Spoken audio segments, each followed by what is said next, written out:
क्यों नहीं लगाया जा संभव था? अरे भाई सुसेन चला गया, शत्रु के बीच में है, वैद्य को कोई मार भी सकता है यदि वो चिकित्सा न करे।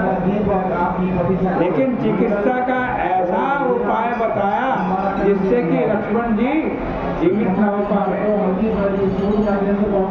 अवस्तुता हुआ भी यही, लक्ष्मण जी के स्वस्थ हो जाने पर भी और रावण सुसेन को दंडित करने का प्रयत्न नहीं करता। अतः यह व्यवस्था सुसेन की राजनीतिक सजगता का परिचय देती।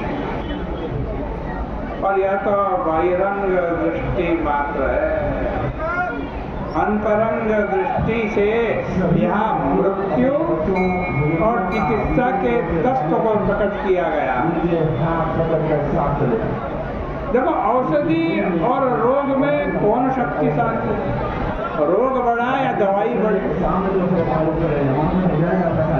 क्या दिव्य औषधियों के द्वारा मृत्यु पर विजय प्राप्त करना संभव है? दूसरे शब्दों में, क्या काल की अपरिहार्यता को टाला जा सकता?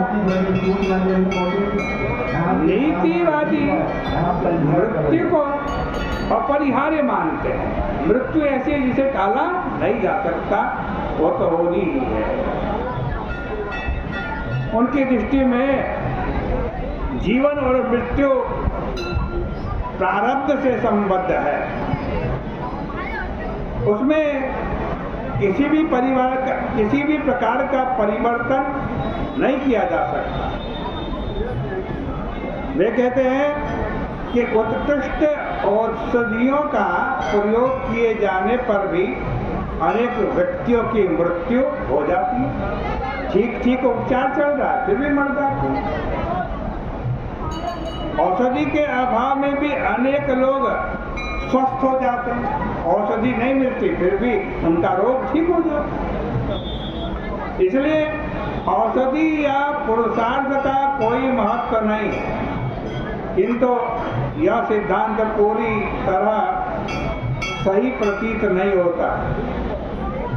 व्यक्ति का निर्माण करने के बाद यदि ईश्वर उसे नियति का कैदी बना दे तो यह निष्ठुरता की पराकाष्ठा होगी। भगवान जो है ना, वो व्यक्ति को निश्चित रूप से स्वातंत्र्य का वरदान देकर ही भेजता है। इसलिए सृष्टि में प्रत्येक वस्तु का द्वंद्व विद्यमान है। वो रोग है तो उसके साथ साथ औषधियां भी हैं।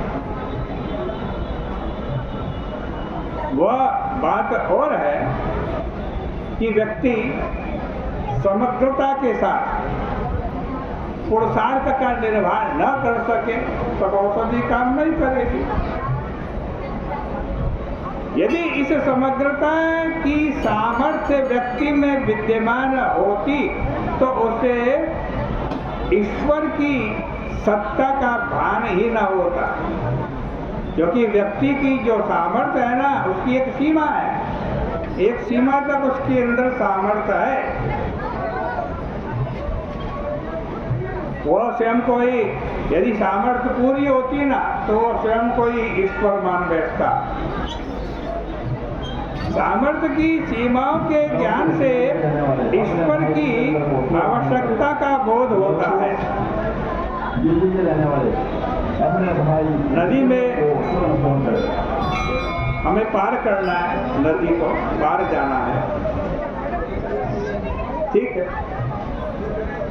पार जाने के लिए तैरना जरूरी है, तैरना आवश्यक है। पुल है नहीं, नदी पार करना है, नौका भी नहीं है, तो भाई तैरना आना चाहिए, तुम नदी को पार कर सकते हो।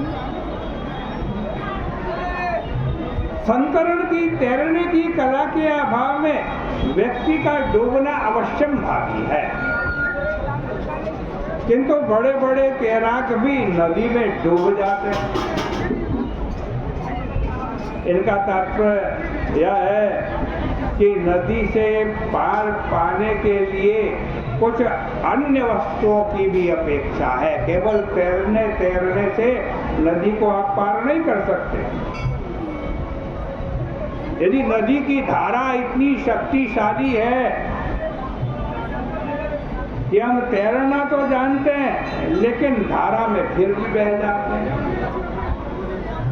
धारा का वेग बहुत तेज है। तैरना आते हुए भी हम नदी को पार नहीं कर सकते। फिर शक्तिशाली हवा चल रही हो, खूब तेज आंधी चल रही है, हवा के थपेड़े लगेंगे तो व्यक्ति आज तैरना भूल करके नदी को पार नहीं कर सकेगा। इसलिए आज कहते हैं तैराक को धारा और वायु का भी सहयोग प्राप्त होना चाहिए। गोस्वामी जी इसी को दृष्टिगत रख करके 3 के समन्वय पर बल देते हैं। 3 चीज का समन्वय हो तो कार्य संभव हो, फिर कार्य नहीं रुकेगा। पहला पुरुषार्थ, दूसरा प्रारब्ध और तीसरा ईश्वर की कृपा। ये 3 चीज होनी चाहिए। प्रारब्ध क्या है? नदी का प्रवाह है। प्रारब्ध नदी का प्रवाह। पुरुषार्थ तैराकी है और वायु ईश्वर की कृपा। इन तीनों के समन्वय से ही व्यक्ति कठिनाइयों पर विजय प्राप्त करता हुआ लक्ष्य तक पहुंच सकता है। और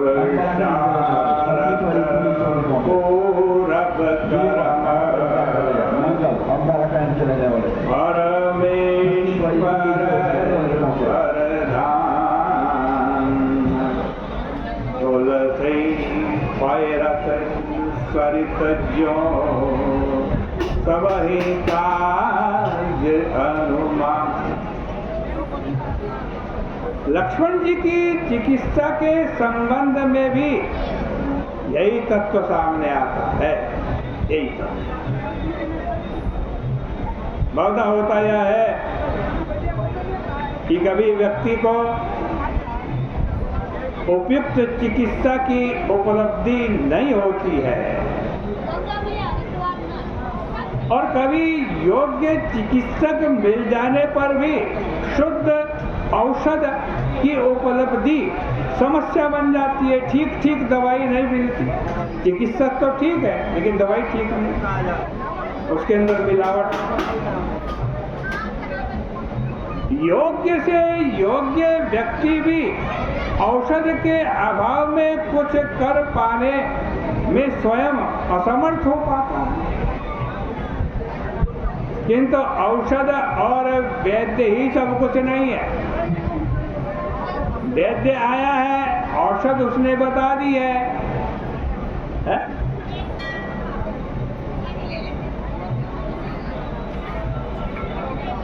वैद्य औषध, ये 2 चीज तो ही है। और तीसरी चीज समय का भी संयोग होना चाहिए।